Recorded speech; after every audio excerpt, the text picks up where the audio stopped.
Water issues are an urgent concern every day of every year for individuals, communities, and countries around the world.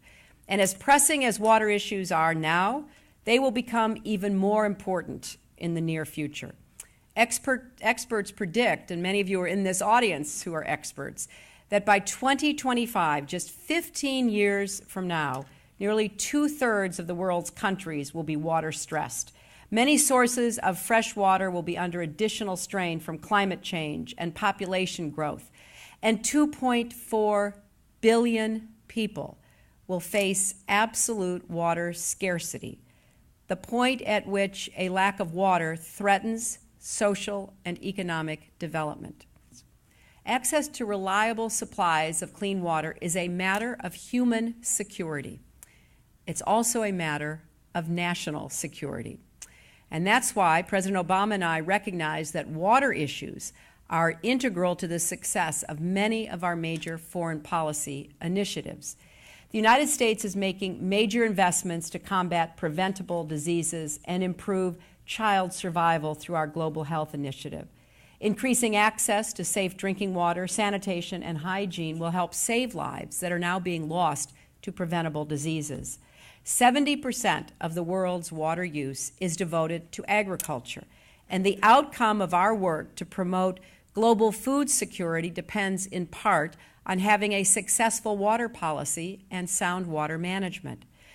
A lack of water, sanitation, and irrigation, we know, leads to economic decline and even can lead to unrest and instability. Part of being serious about dealing with and adapting to climate change is about being serious about water. As the earth warms, rainfall patterns can shift, bringing new patterns of drought and flooding, and we need to get out in front of that problem. Successful engagement on water can also affect how our country is perceived in the world. We spend a lot of time working on issues such as terrorism and arms control and nuclear proliferation. These are obviously important topics that deserve our attention. But the reality is that they are not problems most people deal with on a day-to-day basis. Water is different. When we demonstrate our concern for the issue, it speaks to individuals on a whole different level. Everyone knows the sensation of thirst firsthand. We all have daily personal experience that we can think about and relate to, even if the nature and magnitude of that experience varies widely. Our ability to satisfy our need for water depends on our location and our circumstances. But as a matter of biological necessity, access to safe, sustainable supplies of water is a priority for everyone on the planet.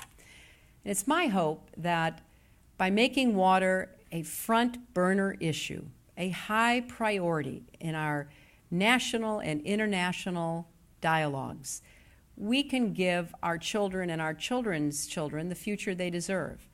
Many of you are experts. You have given your professional lives to working on behalf of water. I'm here to thank you. Thank you for what you've done. I know how important it is.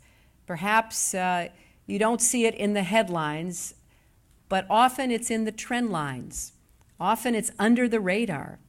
Often it is one of the root causes of what makes it into the top news broadcasts. So what you're doing is not only on behalf of water, not even just on behalf of development. It's on behalf of peace, prosperity, opportunity, security.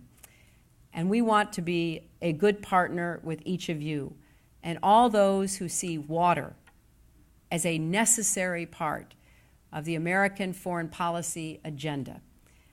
I'm excited about what lies ahead, and I look forward to working with you, and I thank you for this opportunity to come and talk before you.